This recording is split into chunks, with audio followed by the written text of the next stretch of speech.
Theresa May in her last week in office, but she's had time to chair a meeting of the government's Emergency Cobra Committee following Iran's seizure of a British-flagged oil tanker in the Straits of Hormuz, though we have learned actually it was in Omani territorial waters. Joining us now to discuss the strategy of the UK and the United States in this ongoing potential conflict, the security and defence journalist Henry Jones and the defence correspondent of The Times, Lucy Fisher. Welcome to you both. Henry, let's start with you.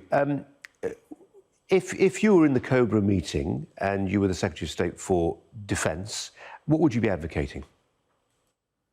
I think it's a really hard question to answer to start with. The Royal Navy has come under a lot of criticism in the past few days as to whether it could have done more, whether it needs more assets in the region, whether there are enough hulls. I think if I was the Secretary of State for Defence, I would be outlining the options to the Prime Minister, whether more assets can be sent to the region, whether rules of engagement can be changed, what we can do with our partners, and sort of go from there. It's worth always adding at this stage that the military will do what the politicians ask them to do. They are waiting for their political masters to give them the go-ahead.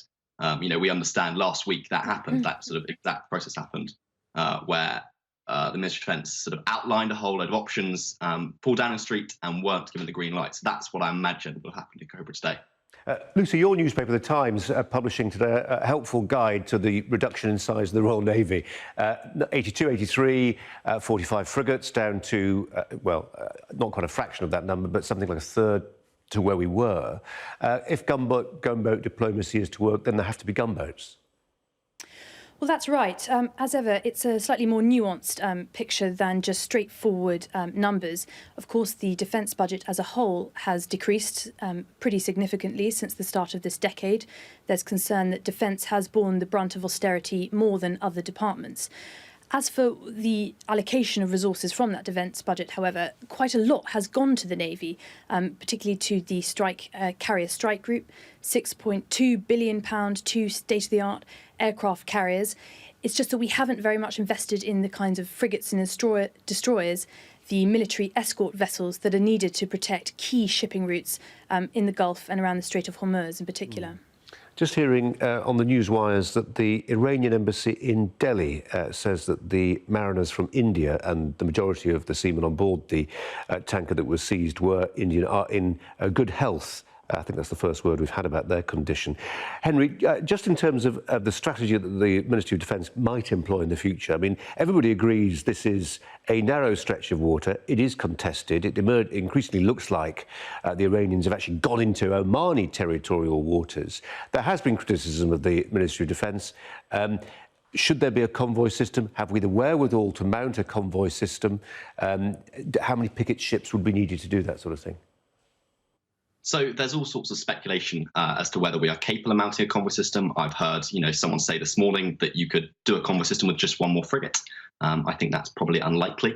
I think, the risk with a convoy system is it appearing like an escalation. So the optics of it, we could mount it, we could send more assets to the region. But then we're sort of turning the Gulf into a sort of militarized zone. It becomes a war zone when you have sort of 5, 6 Royal Navy assets pottering around escorting ships. So I think, in any decision, you have to be very, very careful that, yes, there are the pros of having a convoy system. You protect the tankers, but you also start to militarize a region. And that comes with its own really serious costs.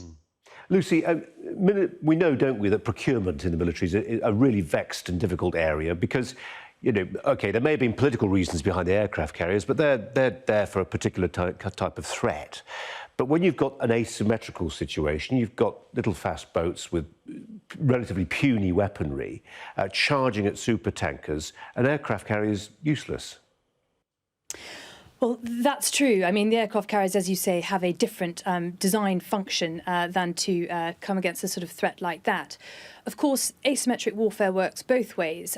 We don't necessarily have to respond symmetrically to what Iran has done in terms of impounding the British-flagged tanker Stena Impero. I think what we're likely to see in coming days is a more multilateral European response, potentially. Certainly the UK government is looking at economic levers to place pressure on Iran, potentially new sanctions. And we know that Jeremy Hunt, the Foreign Secretary, yesterday sought to rally his European counterparts to come together in their condemnation of Tehran. So our response may well be a non-military one to try and resolve this situation.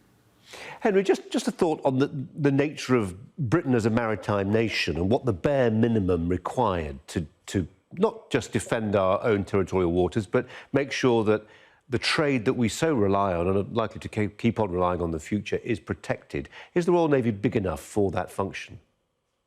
So as you say, it's not just about protecting our territorial waters, the waters around the UK. There are, 30-ish British flagged tankers transiting the Strait of Hormuz every day. So there's sort of areas of influence that we need to be present in. And I think we talk a lot about defence cuts. We talk about defence sort of spending decreasing, and that is absolutely correct. I think if you step back and look at some context, the Royal Navy has had a presence in the Gulf for decades. And despite cuts to other areas, the sort of permanent presence in the Gulf has remained fairly consistent, both in terms of size and capability in the past 10, 15 years.